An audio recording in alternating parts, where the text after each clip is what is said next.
Susunod na ang FYI.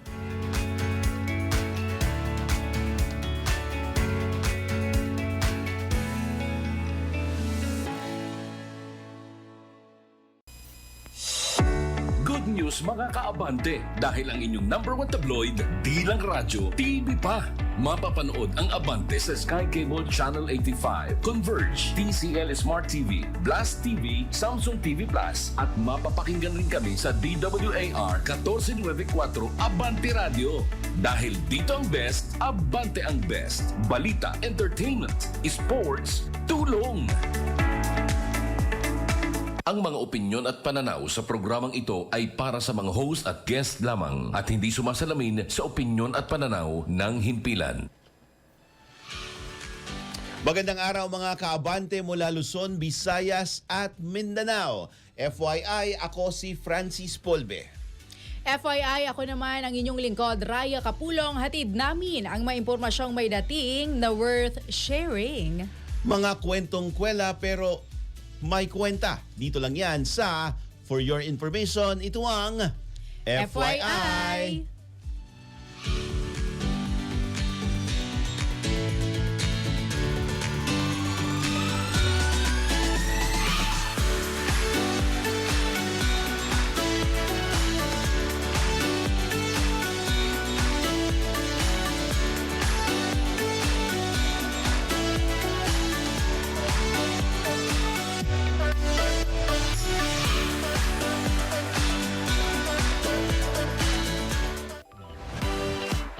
Partner at magandang umaga, magandang araw mga kaabante. Hello mga kaabante, Thursday na! Isang araw na lang. Isang tumbling na lang at Friday weekend na. At para sa mga excited Yes. sa at partner, may pa-shoutout sa atin yung dati nating kaabante na si Emerson Pasco. Hello Emerson, salamat sa panunood. Yeah. Ayan na, huwag ka na magtampo. At nag-message pa daw sa ating Facebook page kahapon. Oo. Hindi namin napansin. Hindi namin napansin. O, Ayan na, bumawi na kami. message ka ulit. Pamaya. Babasahin niya na. Oo. At siyempre partner, ano bang inaasahan natin? Pahinga na ulit sa weekend? Yes, oo. Konting ano na lang. Pahinga na ba? Pahinga. Pwede ba magpahinga? Pero bago tayo magpahinga, mamasal muna tayo at samahan niyo Pwede. muna kami dito sa ating kwentuhan dito sa FYI. Di ba, partner? Tutok lang po kayo dito. Para sa ating topics for today, bagong langgam natuklasan sa Palawan. Bambino Grand Festival, buhay na kultura at pananampalataya. At Pinoy couple nag-propose sa isang mataas na tulay sa Vietnam. At sa ating viral, yung bagets na matapang, walang inaatrasan. Ba, partner? Oh, kaya mo yan, partner? Wow. Hindi ko siguro kaya yan. Matapang Ikaw, talaga. kaya mo Oo, ba? kaya ko yun. Gusto ko yun. Ano ka na ba? Ano ba tawag doon? Cliff diving. Yes, Tama? sa Boracay. Oo. Pasyal Di ba tayo. may level yun? Yes. Hanggang, Pataas na yun pataas. lang yata, yung pinakamababa lang yata yung Oh, kaya. pero bata pa yun, ha? Parang piling ko Oo mga 2 nga years eh. old lang yun, 3 years old. Grabe naman yung braveness niya. So, dapat maging brave tayo katulad ng kid na ito. At abangan natin ang balitang yan mamaya, pag-usapan natin. Yes. Samantala, sa kabila ng modernisasyon at mabilis na pagbabago ng ating kapaligiran, patuloy na nagpapakita ang kalikasan ng mga lihim na yaman na naghihintay lamang na matuklasan. Isa na rito ang bagong uri ng langgam na natuklasan sa Palawan. Ano nga ba ang itsura ng langgam na ito? Alamin natin yan sa FYI report ni Fred Rabanal. Dito lang yan sa Kaalaman to the Max.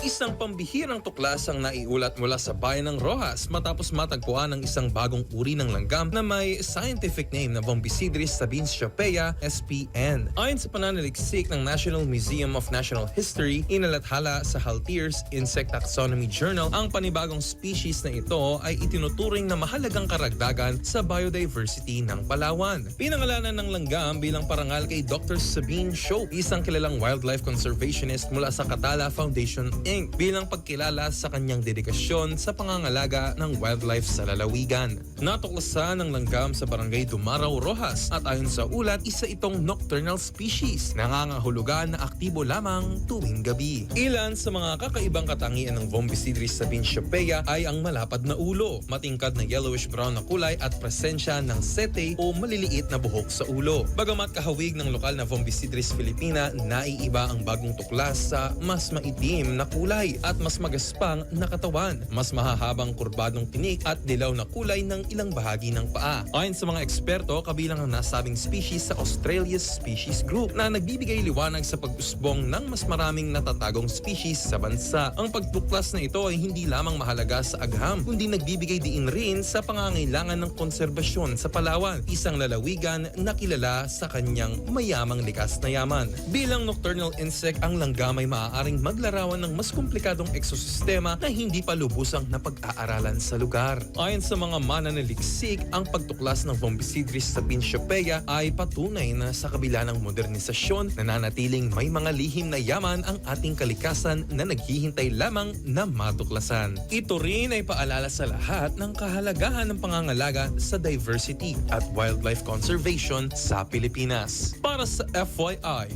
Fred Rabanal, Abante. Maraming salamat, Fred. Thank you, Fred, at welcome sa bagong species ng langgam. Oo. Check mo baka may napadpad dito sa Metro Manila. Oo. Baka parang Finding Nemo, nakarating sa Metro Manila. Pero importante ito sa siyensa. Yes, tama. Kasi malaking sa ating ecosystem. Yes. At siyempre yung langgam, malaking tinutulong niyan sa ekosistema nga nitong kapaligiran. Sa Palawan to, partner. So bukod sa hanap mo sa mga beach at beach shopping, hanapin mo din yung langgam. Gano'n kaya kalaki ang langgam na ito? At masakit din ba itong mga guts? So ngayon, oo nga, doon din ako actually curious. At mahilig ba ito sa Raya Kapulong na sweet? Ayan naman, pa-sweet ang Raya, partner. Gusto ko yung na-segue mo yun. So ngayon, pag nakakita ko ng langgam, susuriin ko na siya. Baka napadpad na siya. Titingnan mo kung sa iba yung Metro texture daw kasi mas magaspang ito at mas maitim ng konti. Diba? So, pero kailangan mo ng lens. Magnifying lens. Kasi maliliit yung langgam, di ba? Grabe naman. Kaya susunod, bago nyo tirisin, huwag nyo naman tirisin. check nyo muna. Huwag nyo naman tirisin. Oo. Hayaan po nating mabuhay para maging maayos ang ating ekosistema. Speaking of langgam, partner, meron tayong pwedeng ma-adapt na katangian ng langgam. Diba? Yung? Masisipag sila. Yung pag-iimbak ng pagkain, di ba? Oo. Nakita mo ba yung video? Correct. At saka hindi, di ba, yung mga pelikula about ants. Diba? Oo. Yung pila nila na yun, nag-iimbak sila ng pagkain for storage para pag tag-ulan, meron silang kakain at silang sila. Diba? Kasi meron silang mabubunot. Sa bagay sa atin, marami ding barang langgam. Iba nga lang yung motibo. Nag-iimbak ng mga pera. Hindi pagkain. Ng madaming pera sa basement, mga ganyan. Diba? Pero yun Nalagay sa maleta. para sa hindi natin alam kung pero di ba yun yung idea yung konsepto na mag-imbak ka mag-save ka para pag tag-ulan o kaya tag-bagyo o may kailangan mo ay mayroon ka makukuha, diba? Salamat sa langgam sa napulot natin na aral. Diba? Sa aral na ito. Sa aral na ito. Salamat po Ate Raya sa kwento. Ang alamat diba? ng Ng langgam. Yan. Samantala mga kaabante, bawat taon po ay muling ipinakikita ng Pasig City ang tibay ng pananampalataya at pagkakaisa ng mga mamamayan sa pamamagitan ng Bambino Grand Festival na isinasagawa tuwing Enero bilang pasasalamat sa Santo Niño. Tampok sa selebrasyon ang makukulay na parada, meron din silang street dancing at iba pang aktibidad na sumasalamin sa mayamang kultura at tradisyon ng lungsod. Para ipakita sa atin ang masayang Bambino Festival, narito ang FYI report ni Teen Matro. Abante Radyo Live Report. Francis, patuloy na pinagtitibay ng Bambino Grand Festival ang malalim na pananampalataya at pagkakaisa ng mga Pasigueño bilang taunang pagdiriwang na iniaalay sa Santo Niño o Bambino Jesus.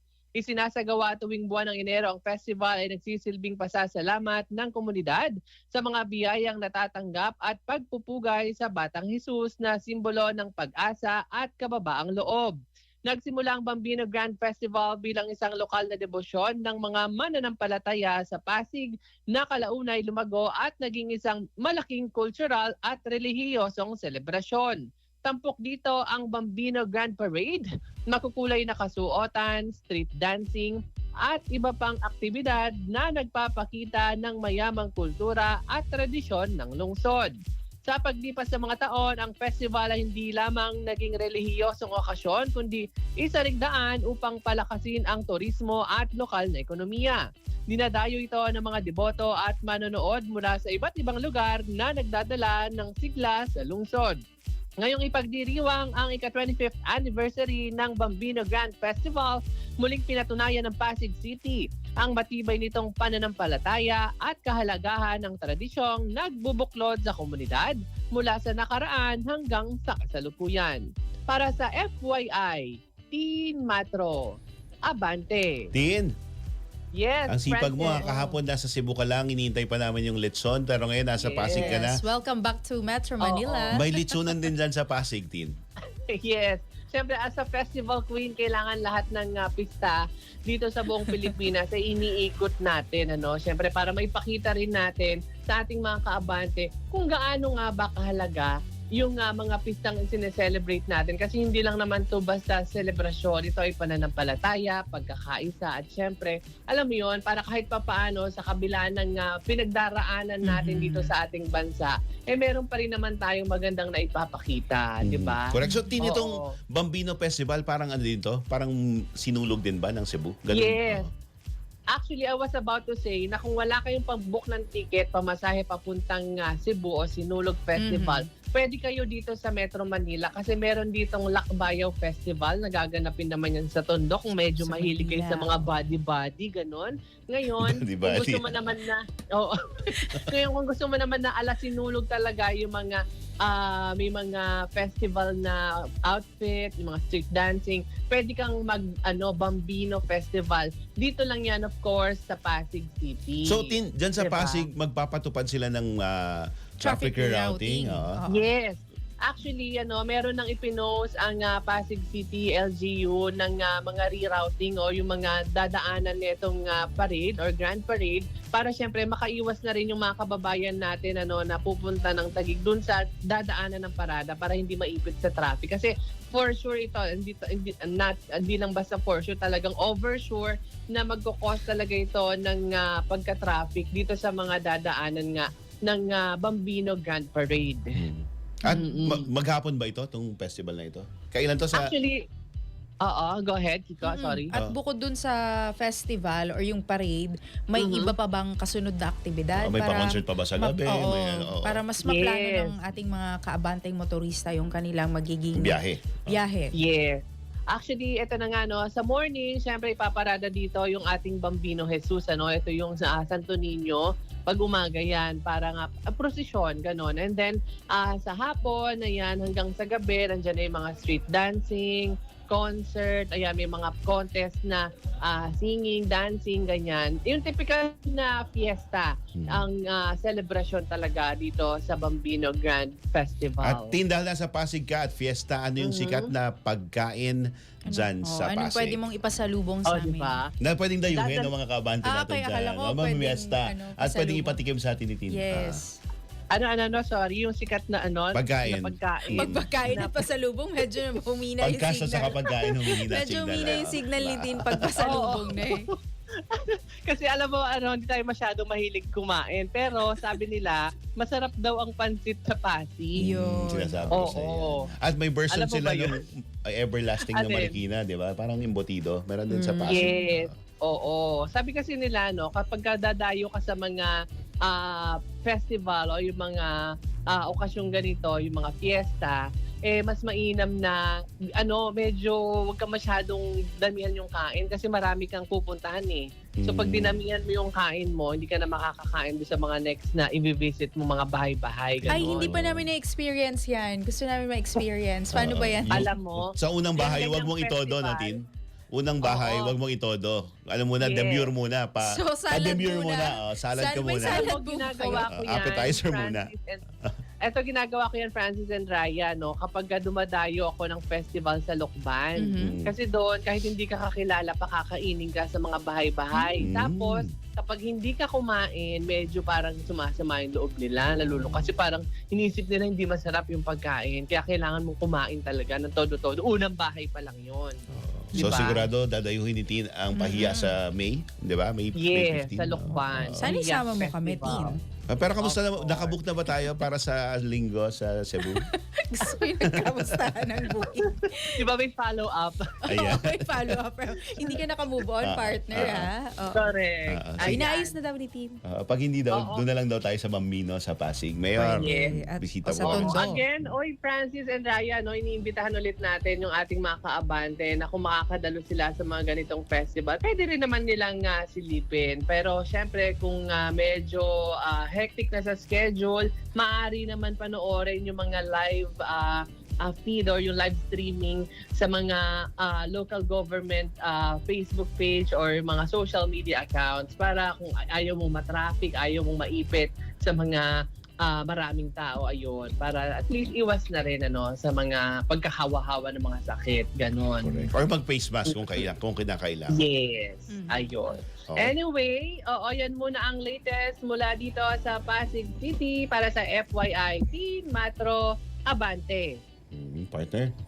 Thank you, Tin. Thank you, Tina. At ang dami na nating naiikot mula Sinulog. Halos pareho din pala itong Bambino. At least meron tayong parang options. Kung wala hong kayong pambook papunta ng Cebu.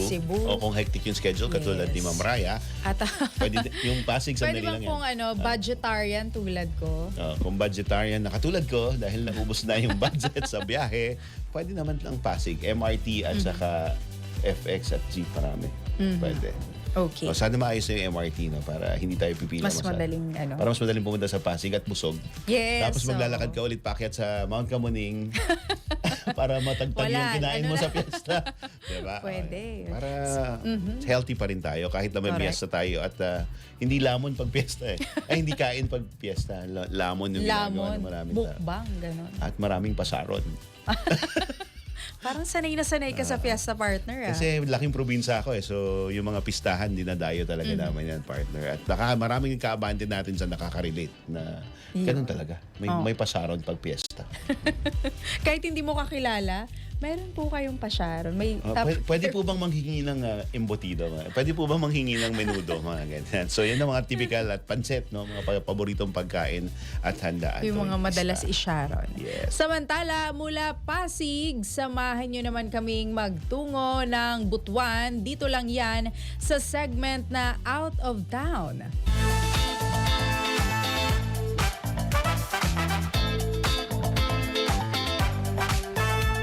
Sa pagsisimula ng Philippine chairship sa ASEAN 2026, muling pinapakita ng Pilipinas ang mayamang kasaysayan at kultura sa pandaigdigang entablado. Ang balangay ng Butuan, isang sinaunang sasakyang pandagat at ugat ng salitang barangay, ang naging opisyal na logo at simbolo ng pagkakaisa, pagtutulungan at matagal ng ugnayan ng bansa sa Timog Silangang Asya. Para ipakita sa atin ang opisyal na logo ng ASEAN 2026, narito ang FYI report ni Jasmine Canonoy. Abante Radyo Live Report. Abanteng Raya, isang simbolo ng kasaysayan at pagkakaisa ang itinampok ng Pilipinas bilang opisyal na logo ng Philippine Chairship sa ASEAN 2026, ang balangay ng Butuan. Ang sinaunang sasakyang pangdagat na ito na nagmula pa noong ika-10 siglo ay kumakatawan sa husay ng mga Pilipino sa paglalayag at sa matagal ng ugnayan ng bansa sa mga karatig bansa sa Timog Silangang Asya. Ayon sa mga opisyal, ang balangay ay akmang-akma sa temang Navigating Our Future Together na sumasalamin sa sama-samang pagtahak ng mga bansang ASEAN tungo sa mas matatag at nagkakaisang kinabukasan. Natuklasan sa Butuan ang 11 orihinal na balangay, patunay sa mayamang kasaysayan at papel ng lungsod bilang sentro ng sinaunang kalakalan at ugnayang pangdagat.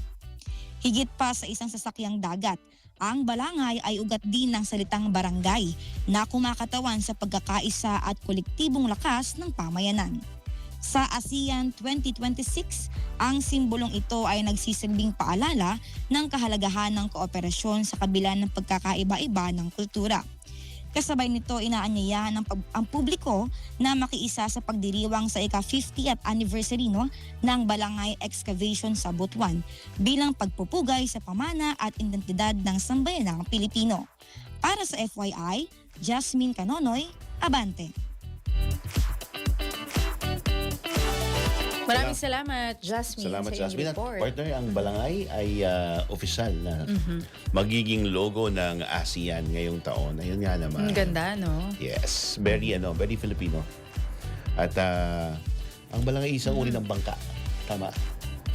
Oo. But kinuha siya from the word na Hindi, barangay. doon kinuha yung root word yun yung root word ng barangay. Yun yung ng barangay. Kasi Okay. pag sa ROTC, di ba pag sumisigaw yung platoon leader, sinisigaw niya, balangay, ibig sabihin, group ready. Group ready. So, ang balangay ay nangangahulugan din na grupo, no? Magkakasama kayo. So, bilang Tsaka, ASEAN, isang grupo din yung mga bansa, di ba? So, magandang symbolism. Camaraderie, Yes. Oo. pagkakaisa, yan yung nais na iparating na mensahe. Correct. At makulay din talaga. Dahil kasing kulay ng kultura na nag-intertwine sa bawat bansang miyembro nitong ASEAN, ay ganun po ang balangay. So, pag nagsama-sama yan, talagang progreso yung maaasahan natin. At magandang relasyon mula sa mga bansa na kasapi po ng ASEAN. At Pilipinas ang magiging chair ngayong taon. Ang ganda nung napili nilang theme. Ako for me, maganda siya. Parang yun nga, very Filipino. At Na symbolic. Maganda yung oo. symbolism niya. Pag Oo. nakita mo talaga siya, ay, Philippines to. Na, At sabi nga sa atin kanina ni Yussi Claire sa interview natin na naghahanda na talaga ang bansa para nga dito sa ASEAN. At tayo, lalo na, dahil tayo yung magiging leader nito. Oo, so, aabangan din at magiging focal point din tayo. Titingnan tayo ng ibang mga bansa dahil dito sa nakasentro na naman ang mata ng buong mundo sa Pilipinas. At sana din ay suportahan natin yung gobyerno natin na pakita natin yung disiplina natin, maayos tayo para din magandang refleksyon ng ating bansa sa ibang mga bansa rin, di ba? Samantala mga kaabante, dahil yan dyan, ready na ba ang mga passport niyo? Ready na. Talaga? Talaga ba, Bilis partner?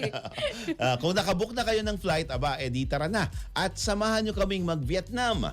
Dito lang yan sa Trip Ko To.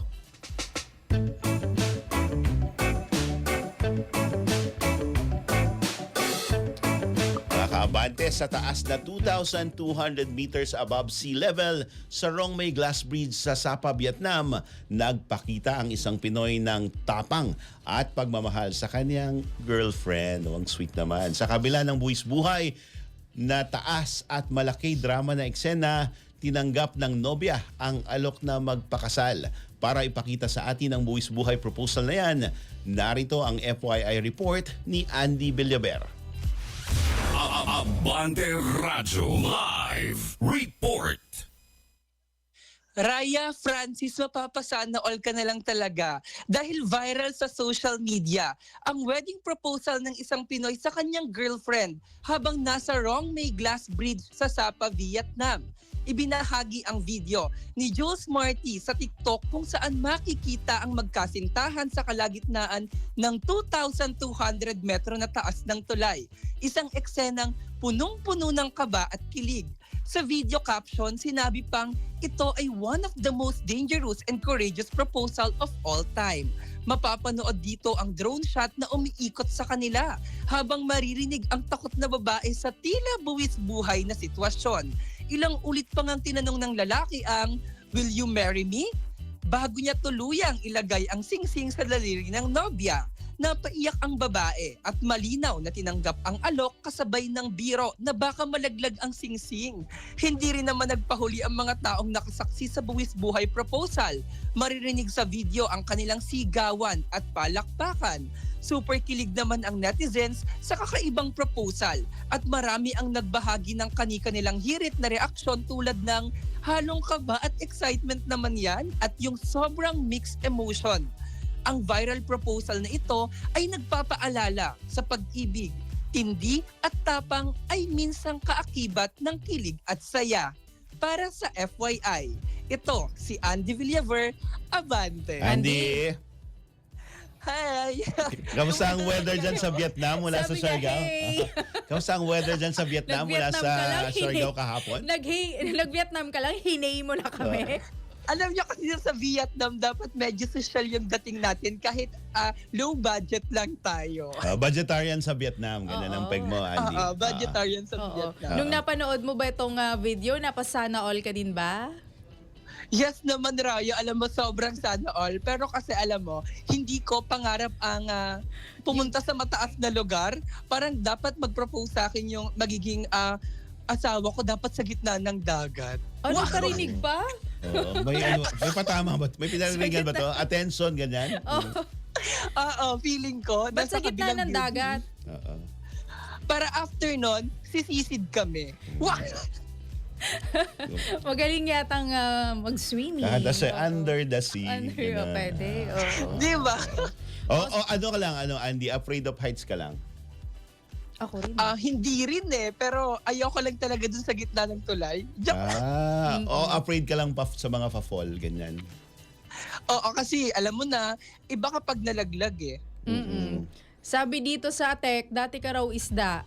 Binasa ko lang Binasa ko lang. Teka, pipicturan ko. Mga kaabante, pipicturan ko Huwag Ano daw buburahin. yung reaction mo dyan na isa kang Kaya dating daw isda? gusto mo sa gitna ng dagat, dati ka raw isda. Hindi niya sure kung isda talaga. Oy, bago tayo magkalimutan, nasa Vietnam ka, anong pasalubong mo sa amin? Siyempre, hindi na keychain. Ang pinakabagong bago. Anong bago? Ang pinakabagong bago, color black na t-shirt na nakalagay na I love Vietnam. I Heart Vietnam. Ayan. Sige, susuot namin yan. Pag uwi mo bukas, isusuot namin yan. I At Heart isuot din Vietnam. niyo sa programang FYI. Maraming salamat, Andy. Yan. Narinig ko yun. Oh, Parang umakyat din yata doon sa parang ang taas din ng tension nung kanyang buntong hininga. Pero maraming salamat sa report niya. At partner, nagpapakita to ng, di ba yung bata kanina, brave din? Ito, brave din Iba to. ding braveness ito, partner. Ako, piling ko hindi ko kaya mag-propose ng ganung kataas. Manginginig yung kamay ko. Parang, di ba? May fear of heights din ako eh. Hindi, Ikaw? wala akong fear of heights. May Kaya fear lang, of heights. nakakaba yun na sa hanging bridge ka. Ang Suspension dami mong bridge. iniisip. Ang daming nagyaganap sa paligid mo. Tapos, luluhod ka. Tapos mag-aabot ka ng... Nagsising. Baka malaglag pa. Nakakatakot talaga yon. Sayang naman kung mahal pa yung singsing na yon, di ba? Pero kinangker niya at nagtagumpay. Sumakses naman sila doon Yes. sa intention na yon. At syempre, Sa gitna ng dagat ka rin ba? Katulad ni Andy. hindi. Hindi ko kinayo. Bakit gitna ng dagat? Hindi na. So paano pag nag-no, tulak mo na lang sila? No Teka. Ano pala, pakain kita sa pating. Parang, No pala. Oo. Pero normally naman pag nagpo-propose talagang medyo 80% to 90% sure ka na tatanggapin yung proposal mo. Kung hindi, wag na lang kayo maging magjowa, di ba? Yung mga hindi handang magkarelasyon at magpakasal pala. Pwede naman din. Tinatanggap naman yung pagsasama na maayos, di ba? So Basta pag maayos. nag-no, hindi masyadong handa, tulak na lang. Hindi. Ang moral lesson doon, try and try. Okay. Pag-propose ko, lipat ka sa kabila. Di ba? Ganun lang. Para walang samaan ng loob, walang bagahe. Okay. Diba? Bago pa mapunta kung saan itong usapan natin.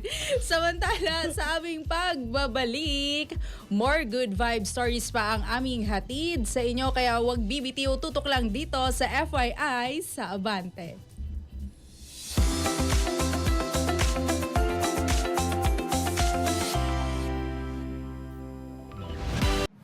Magkasangga sa talakayan sa maiinit na sports issue.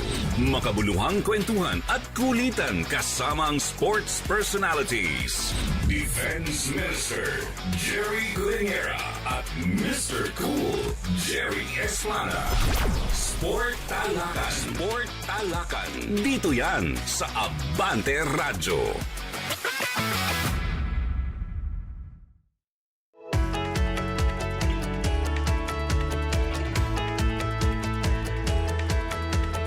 Sa mahabang panahon, kayo ay kasama. Lalong tumibay ang ating pagsasama.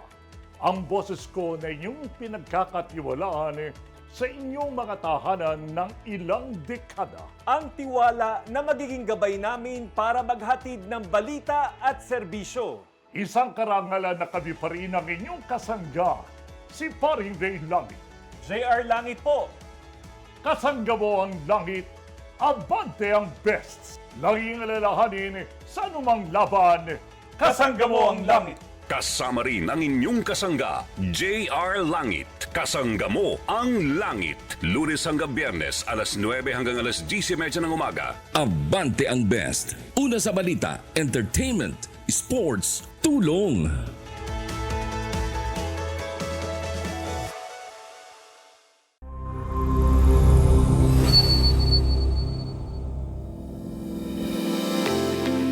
Naglagay na ng mga rehas sa balkonahe ng Louvre Museum sa Paris, France. Magugunitang sa balkonahe ng museum dumaan ang mga magnanakaw na kumuha ng mga nakalagak na crown jewels. Hinihinalang 4 katao ang nanloob sa Louvre Museum na tumangay sa mga alahas na nagkakahalaga ng $102 million. Ayon sa pangasiwaan ng museum, lalo pa nilang hihigpitan ang seguridad upang hindi na maulit pang muli ang nakawa noong October 19. Nagtalaga na rin ng mga pulis na nagro-ronda sa paligid ng museum. Mahigit 100 kamera din ang nakatakdang ikapit sa iba't ibang bahagi ng museum sa pagpasok ng bagong taon. Ito rin matatagpuan ang pamosong obra ni Leonardo da Vinci na Mona Lisa.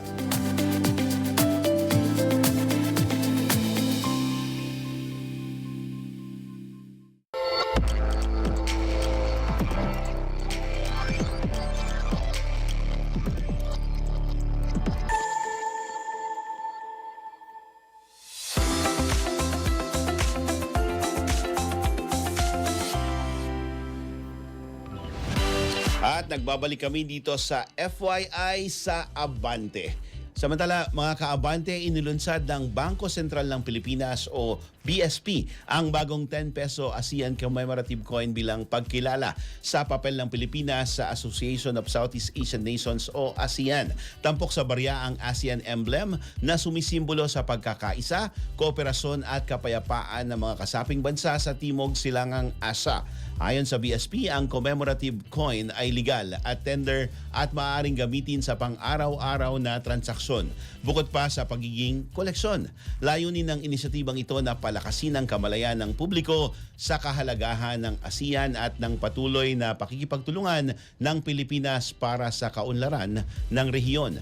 Kaugnay nga ng balitang yan, makakapanayam natin ang Director Mint and Refinery Operations Department ng BSP, si Ms. Erizel Linaban.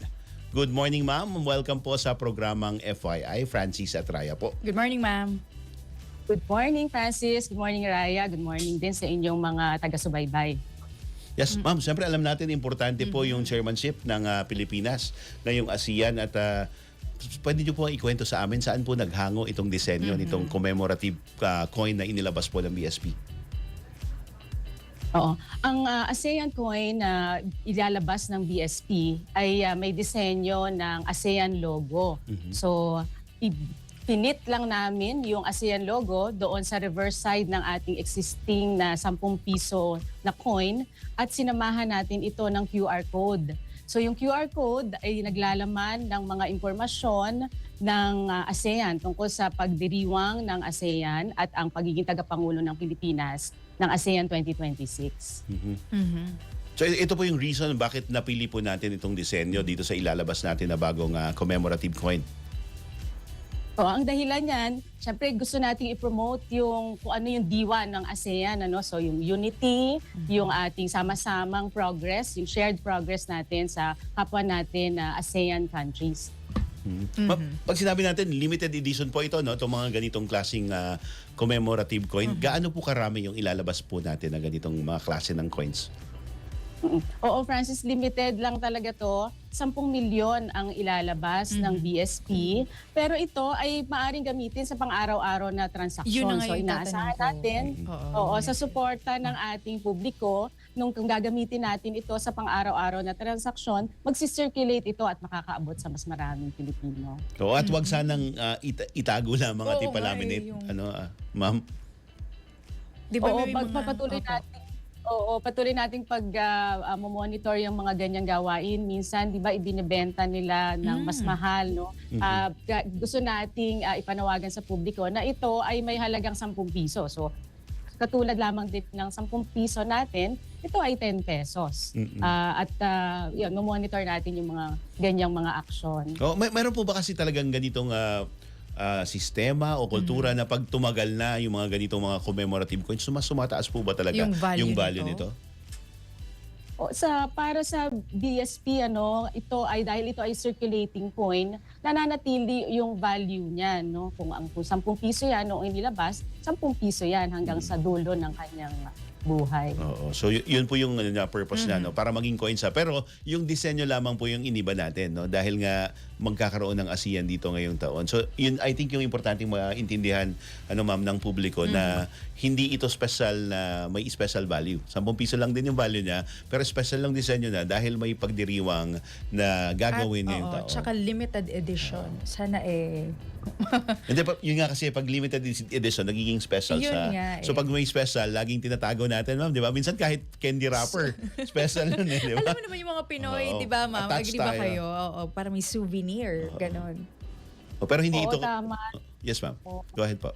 Kaya yun nga, pinapanawagan natin sa publiko para mas marami makakita ng coin, no, ipangbili natin, gamitin natin, gastusin natin para mas mag-circulate pa ito. So hindi po ito collector's item, Ma'am Aris? Ayaw natin sabihin na ito ay isang collector item kasi ito ay circulating coin. No? So ipangbili natin, bayad natin, gamitin natin pag nakita natin, scan natin yung QR at yun, magbibigay sa atin ng mga impormasyon, tapos gamitin natin. Yung paglalagay po ng QR code, bakit nyo po yun naisip? Well, lalo na po ngayon, nasa digital world na tayo. Na parang, digital age na rin. Oo. Wala. Sorry. Can you hear us, ma'am? Hindi niya yata tayo. Narinig nila ako. Oo, ang QR code, ang QR code ay nilagay natin para pinag-mix natin yung traditional, dahil traditional ito na currency, barya, pero meron siyang digital na component. So parang nagsanib yung makabago at yung traditional sa iisang barya. Pero pwede pong i-scan tong QR code at ano pong makikita dito? O pag in-scan mo yan, dadalhin ka niyan sa BSP website kung saan nakatampok ngayon yung ASEAN at yung mga gawain at mga activity ng bansa tungkol sa pagdiriwang ng ASEAN. So parang magandang idea na rin po ito para ipakalat din yung impormasyon tungkol dito sa isasagawa po na ASEAN ngayong taon. Tama po ba? Tama. No? So makakakita talaga sila dyan ng mga impormasyon kung saan-saan yung mga gawain ng ASEAN 2026 at yung tungkol sa ating pagiging chair. Maganda yan, ma'am, kasi di ba yung mga delegate na mga katanggap niyan mula sa ibang bansa, doon pa lang mismo. Pwede na i-scan, makikita na nila. Parang member ka rin, di ba? Parang part ka na rin ng delegate ng delegation ng ASEAN. Kung saan galing yung coin, and bakit siya ganun siya binuo, ano yung representation, ano yung meaning niya. Tama, ma'am?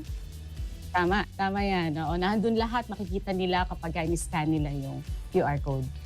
May iba po bang material na ginamit po kayo para dito sa commemorative coin? O pareho din po ito ng mga pera na nakikita natin ngayon, mga coins na nasa merkado po ngayon, o nasa market ngayon? Francis, parehong-pareho ito, no? Kung yung 10 piso, kung yung ginagamit natin yung 10 piso, iyon pa rin yon. Na iba lang yung reverse side. Actually, yung obverse, yung harap niyan, yun pa rin, no? Ang ating bayani si Apolinary Mabini, nandyan pa rin yung mga components ng obverse side. Sa reverse lang ang binago natin. Makikita natin dyan, yun nga sabi ko, yung ASEAN logo, yung QR code at yung BSP logo. Ma'am, medyo mas maano lang doon, no? Mas malalim na tanong. Ano po ba yung nagiging epekto po nitong coin production natin sa ekonomiya po ng bansa at sa publiko din po? Syempre ang ating coins, no, kung ginagamit natin sa pang-araw-araw, ang mahalaga diyan, nakakatulong tayo sa ekonomiya, no, dahil nagiging mas lively, mas active yung ating mga transaksyon. Kaya overall, kung gagamitin natin ito kasama ng ating mga ibang pananalapi, mas nagiging aktibo ang ating economy. Oo. So tama, kaya dapat umiikot siya eh. Hindi natin i-advise. Although maganda kasing idea, tama po ba Miss Elise, na mag-ipon, no, mag-impok. Pero wag, 'di ba yung nasa mga piggy banks? Tapos mga coin natin to. Pero yun. Kinokolekta nga ay hindi ginagamit mismo. Tama po ba yung idea? Kasi syempre tinuturo natin sa mas mga bata na mag-ipon. At sa kapasidad nila, yung mga coins pa lang po yung kaya nila.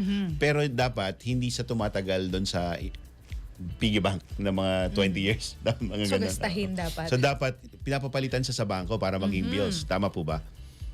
Tama ang laging panawagan ng BSP dyan, dalhin natin sa bangko. So kung meron na tayong sapat na amount doon sa ating mga alkansya, i-deposito natin ito sa bangko. Dahil kapag hindi po nila ito ginawa, para sa kabatiran po, kaalaman po ng publiko, ano po ba ang mangyayari? Para mabigyan lang sila ng idea, para mas ma-encourage lang sila, dapat pala talaga. Ito pala dapat yung gawin ko. Ano ho ba ang mangyayari? O isang epekto niyan, syempre mas marami yung gagawin natin, no? So merong dagdag yan na budget kasi mas tumataas yung demand, hindi natin na-circulate. So importante talaga na paikutin natin itong lalo yung mga barya. Ma'am Elise, sa hinaharap po ba, may plano pa po ba ang BSP na maglabas po ng iba pa mga special design na commemorative coins katulad po nitong ilalabas po ninyo ngayon? Oo, patuloy natin yan na programa, no, na magkaroon ng commemorative coins para paggunita ng mga special events, ng mga special na mga celebrations ng ating bansa. So patuloy natin gagawin yan sa BSP. At para po ma-appreciate ng publiko yung coins, kaano po ba ka-tedious yung paglalabas ng mga disenyo na ganito? At pag-produce po ninyo ng mga coins na ginagasta po namin ng publiko? Oo, isang example itong ASEAN, sinimulan natin ang pagpaplano nito as early as January 2025. So marami na tayong mga coordination meeting dyan na ginawa at hanggang doon sa pagdidisenyo, hanggang doon sa pagpuproduce natin. So halos isang buong taon ang preparasyon natin dyan. So you mean to say po, kumbaga maraming design study yung mga pinagdaanan may bago proseso, po. May proseso. Oo. Tama. Meron tayong internal processes ng selection. Bukod pa yung paggagawa mismo nung coin mismo, tama po ba? Gaano po katagal po yun, ma'am? Ang coin production natin, pag commemorative, kasama talaga yung pagdidisenyo kasi yun talaga ang pinakamatagal. Sa production, maliit lang naman na panahon ang... Oo. At gaano po ba kahirap yung pagpili? Kasi siyempre madaming artists, madaming ideas. Ano yung mga challenges? Para madesisyonan na ito na yung gagamitin natin na disenyo para sa commemorative coin na ito. Oo. Sa BSP, meron tayong internal committee, no, na gumagawa niyan bukod dun sa mga options na binibigay, no, design ng mga artists natin in-house. Meron ding mga coordination tayo tulad dito, meron tayong coordination doon sa mga namamahala sa ASEAN 2026 chairship. At pagkatapos niyan, dadaan pa yan sa approval ng management ng BSP hanggang sa ating Pangulo. Umaabot pa pala sa Pangulo ito, no? Para, hindi pala to. hindi pala si Ma'am Series lang yung Ito yung gusto ko, parang gano'n. Akala ko kay within Presidente. So marami pala po talagang mata na tumitingin at marami ding isip yung nagkokonsepto at nagdidisenyo at ang final ay ang Presidente. ina-approve ng Gusto ko yung idea nung QR code. Very very modern. Diba? Susunod po ba lahat ng mga coins natin magkakaroon ng QR code? Lalagyan na rin po ba? Titignan natin kung anong magiging reception ng ating publiko tungkol dyan. No? Pero gusto namin paalam din na itong kauna-unahan, no, na coin na may QR code at mukhang sa ibang mundo, sa buong mundo rin, wala pang barya na ilalabas. So nag-set po tayo ng benchmark dito sa commemorative coin na ito. I-verify natin yan. Pero as far as we know, wala pa tayong nakikitang ganyan. So sa maraming bansang naikutan ko nga, ma'am, wala pa ako nakikitang coin na may QR code. pero kasi ang hirap namang i-QR code kung maliit na cents, 'di ba? Na At least yung 10 peso coin, medyo kita malaki-laki sa'yo, pag ano. At sa kita mo rin siya. So madaling i-scan pag I-scan, oo. sa cellphone. At kung mapatunayan po natin na tayo ang may unang ganyan, pwede po bang ipasok yan sa Guinness? Tama. Tingnan natin. Isa sa tinitingnan nila. Opo. At ma'am, panghuli na lang po, ano po yung payo natin sa publiko dahil Mensahe niyo maglalabas po po sa tayo publiko. ng Opo. ganitong coin? Oo, sige. Salamat. No? Yung payo natin sa publiko, kung ito ay lalabas na, ay i-circulate natin, gamitin natin, ipambili. Ang halaga nito ay 10 piso. So 10 piso lamang po ang halaga. Kaya sana tangkilikin natin ito at suportahan natin ang ating ASEAN Chairship sa taong ito. Okay ma'am, maraming salamat po sa Thank oras you, ninyo. ma'am. At marami po kaming natutunan tungkol sa coin at lalo na itong QR code at special commemorative coin na isi-circulate. Tutulong po kami mag-circulate pag nakakuha kami ng kopya. Maraming pong salamat. Salamat, Raya. Okay, yan po Thank si you, Miss Ericel Linaban ng BSP. Siya po ang Director of Mint and Refinery Operations ng Departamento. Partner. Oo, so alam nyo na kung anong dapat. Pero excited ako dun. Ako din, gusto ko mag-QR. makakuha. Parang first, tama nga si ma'am, no? Parang wala pa akong, sa dinami-dami ng bansang napuntahan ko. Di ba walang QR? Wala pa akong coin na Kaya nakikita nga, na may ano. QR code. So mukhang tayo nga yung una. Alam mong pinag-isipan talaga na parang, QR code, possible pala. At lumalabas din talaga yung artistry ng mga Pilipino na kaya natin incorporate itong teknolohiya at disenyo at siyempre bilang souvenir din nga din siya kasi nga meron gagawing ASEAN chairmanship dito sa Pilipinas. Yun. Samantala mga kabantes, seguridad sa kapistahan ng Holy Infant Jesus of Prague sa Davao, kasado na. Umaabante sa balita si Abante reporter Edith Isidro. Abante Radyo Live Report. Edith, go ahead. Ryan Francis, sinigurado ng kapulisan ang operasyon ng pagseguridad ngayong araw, Enero 15, sa kapistahan ng Feast of Holy Infant Jesus of Prague sa Shrine Hills, Matina. Kaninang alas 3 ng umaga, ang Police Station 3 Talumo sa ilalim ni Police Major Genesis Oriel, ang station commander, and nagtalaga ng kabuang 500 na mga tauhan sa pagkipag-ugnayan sa iba pang security cluster at force multiplier upang matiyak ang crowd control, traffic management at kaligtasan ng publiko.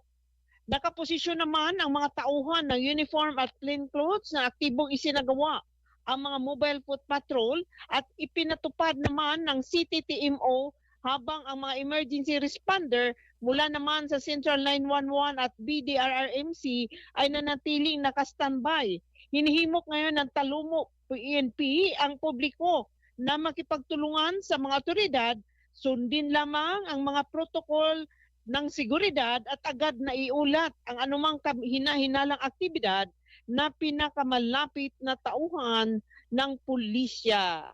Mula Davao, Edith Isidro, Abante. Edith! Po! Ayun. Magandang umaga, sir. Magandang umaga. Kamusta ang panahon dyan sa Davao? At ngayon ba itong pista dyan sa Holy Infant Jesus of Makakahabol Prague? pa ba kami? Ngayon na, nagdagsa na, nagsidatingan na ngayong mga tao. Nahuli yung padala ko ng photos po ng situation dito at medyo makulimlim dito. Parang inaasahan yata uulan na maya-maya. Ano yung- Oo. Yes, Edith, ano yung magiging programa ngayong umaga hanggang tanghali? Dyan sa Yun lang patuloy, may misa na sinasagawa doon sa dito sa may Shrine Hills at ito nasa ika-28 na kapistahan nitong Holy Infant. Ano pa yung mga highlight, kumbaga? may ibang programa ba? May kapistahan dyan, parada ba? Usually may parade o festival or may pa-concert ba? Doon lang sa may paikot. Ito kasing station ng Shrine Holy Infant. Ito yung dinadagsa. Ito rin ang Sa may isa simbahan. sa pinaka-highlight every 15 ng January. Kasi ito ang mataas. Dito rin ang yung mga yung kung paakyat niyo, mag-akyat ka dito at yung May station naman na paikot. Yung ang mga tao nagdala ng kani-kanilang mga deboto, no? Yung mga deboto may dala-dalang at doon may misa, ongoing ang misa. Oo. Okay. Oo. Ipa-bless nila doon. At syempre dahil piyesta may handaan din dyan, Edith. Ang iyong handaan doon na benta, maraming benta. Maraming Ano ba benta. yung Maraming mga- tindahan daw. Ano ba yung maraming mga mabibilan. masarap na pagkain dyan, Oo. Edith? Ano ba May yung maraming pagkain. Ano ba yung mga paborito? pambato? Oo. Anong pambato ng Davao, Edith, na pagkain maliban sa paborito ni Ryan na durian? Durian, ay yung mga, siyempre, yung suman, hindi mawawala yan. Iba-ibang klaseng suman at yung mga delicacies ng Davao. Ayun. Andito. Sige, pagbalik mo sa Maynila, abangan namin. Baka sa Crisos. Nahintay ko nga yung chocolate mo eh. Ayan na ba? Oh, yun. Oo. Nako, Edith, dahil sa layo ng Davao, natunaw na. Hindi lumipas. Natunaw. Pero hintay-hintay mo lang. Baka naman, hindi ka magkakaroon at hindi ka rin mawawalan. See you sa Christmas. Christmas, ayan. Sa Christmas ulit. Nagbigay na ng palugit na mahaba-haba pa yun. Pakiipon na yung suman hanggang sa Pasko. Ayun. Maraming salamat, Maraming Edith. salamat. Hanggang mula Davao. Edith Isidro Abante. Ayan po ang report ni Edith Isidro. So may mga pista rin na doon. Nag-aabang pa ng Gusto ko yung chocolate. sinusulat natin. So si Andy, may t-shirt. t-shirt, may keychain pa, hindi pa may natin keychain pa ng na-receive Siargao. pa. Si Tin, May lechon na ano pa? Pansit. pancet. Okay, sige, may listahan Tapos tayo. si Edith may suman, may pasuman. suman. Pero December pa natin makukuha. Sino mag-a-antipolo, Tin? May suman din doon. Baka pwede na yun bukas. Kahit Almusal. dyan sa kanto, okay na ako kahit walang festival. Pang breakfast lang, oh. Nanawagan sa ere, mga kabante. Samantala, siyempre mga kaabante, ay sa aming pagbabalik, bagets na matapang, walang inaatrasan. Abangan po ang viral na balitang yan, kaya tutok lang dito yan sa FYI sa Abante.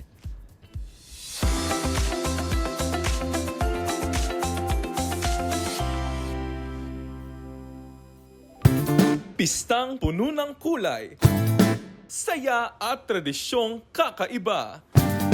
Mga kaabante, biniray na!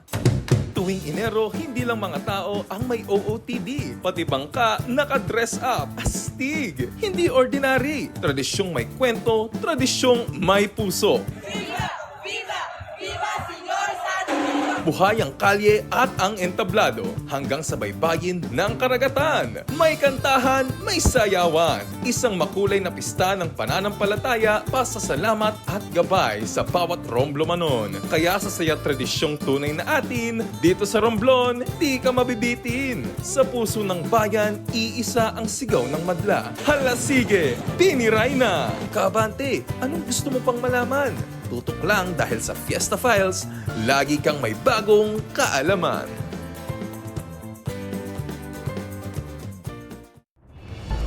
Isang oras ng talakayan at impormasyon para sa masa. Ito ang Kong Radio. Kong Radio, ang programang tumatalakay sa mga isyong pambayan, mga panukalang batas at serbisyo para sa mamamayan. Kong Radio, kasama ang batikang mamamahayag na si Mavic Trinidad. Kong Radio. Kong Radio, mula sa mga isyu sa Kongreso hanggang sa mga kwento ng tagumpay ng mga Pilipino. Lahat ng yan sa Kong Radio. Tutok na, magkomento, magtanong, makiisa dahil ang boses ng masa may puwang sa Kongreso. Kong Radio, makinig at manood tuwing Sabado alas 9 hanggang alas 10 ng umaga. Dito lang sa Abante.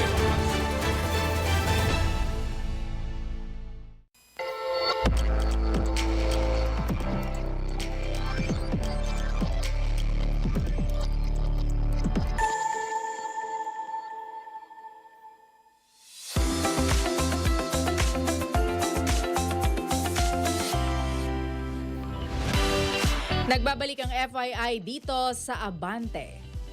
Trending ngayon ang isang video online ng isang bagets na parang walang takot sa mundo. Makikita sa video na maangas na naglalakad si bagets sa isang makitid na tabla. Walang kaba, walang preno, parang naglalakad lang sa sala.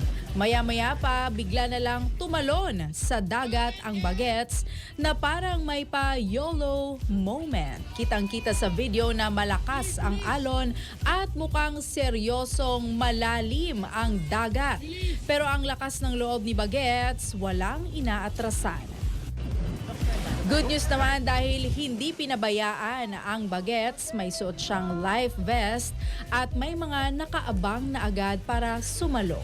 Sa huli, ligtas si Bagets at ang netizens napasigaw ng grabe ka, Bagets. Bilis! Oh, yun na. Tatalo na siya, partner. Oh, talon. Grabe ang tapang niya, no? Correct. Kumbaga para sa age niya, mataas at malalim yung... Correct. Hindi siya afraid. So, dapat may Sana ganun all. tayong attitude. Sabi nga ni Andy, mapapasana all ka na lang. Mapapasana all ka na lang. Sa tapang ng Bagets na ito. Yun. Baka 1 oras na pala agad-agad yun, partner. Ang bilis. Lumabas agad, Oo. Samantala, mula sa mga trending na issue, mga balitang dapat mong malaman, mga kasaysayan na dapat balikan, mga trivia tips pati na showbiz at iba pang makabuluhang usapin, FYI lahat yan sagot na namin, mga kaabante. Abangan ulit kami sa susunod na episode. Same time, same vibe. Huwag kalimutan mag-like, share at subscribe at comment sa aming mga social media pages. Hanapin lang ang DWAR Abante Radyo. FYI, ako si Raya Kapulong. Another FYI, ako naman si Francis Polbe. And for your information, ito ang FYI.